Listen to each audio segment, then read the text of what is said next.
சட்டமன்றத்தில் மரிய வில்சன் அவர்கள் பேசிய பேச்சுகள் சர்ச்சையை கிளப்பி வருகின்றன. மேலும் அவருடைய தமிழ் உச்சரிப்பு இலக்கண பிழைகள் இருப்பதாக அமைச்சர் ஒருவர் கூற, அதற்கு அவர் கிறிஸ்தவம் எனக்கு அன்பின் மொழியை, அமைதியின் மொழியையும் இரக்கத்தின் மொழியையும் கற்றுக் கொடுத்துள்ளது அப்படின்னு பேசுனது மிகுந்த சர்ச்சையை கிளப்பி இருக்குது.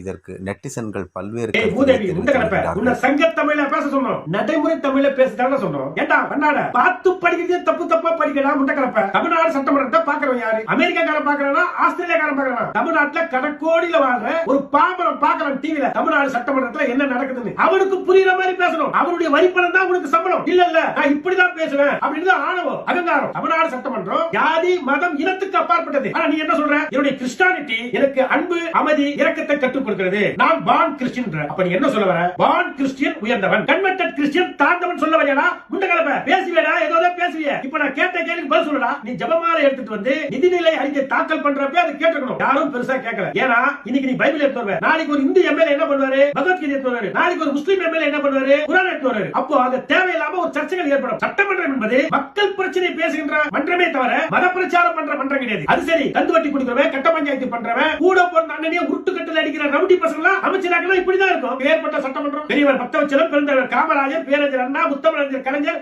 உட்கார்ந்து பேசின அந்த சட்டமன்றத்துல ஒரு பண்டார எழுந்து அவர் பாட்டு சிவனேரி வக்காதிக்கிறாரு, அவரை போட்டு வாங்குறீங்களா, கோத்து வாங்குறீங்களா? ஏய் சட்டமன்றம் அது கவுச்சி கடையில கூட இப்படி பேச மாட்டான்டா, கருவாட்டு கடையில கூட பேச மாட்டான். ஆனா ஒரு அமைச்சர் பேசலாம். இது என்ன பேசலு? இதுக்கு மேல ஒரு பெரிய பேசலு. ஒரு அம்மா எழுந்து சபாநாயகரை பார்த்து மன்மதன் நன்றின்றது. அவரு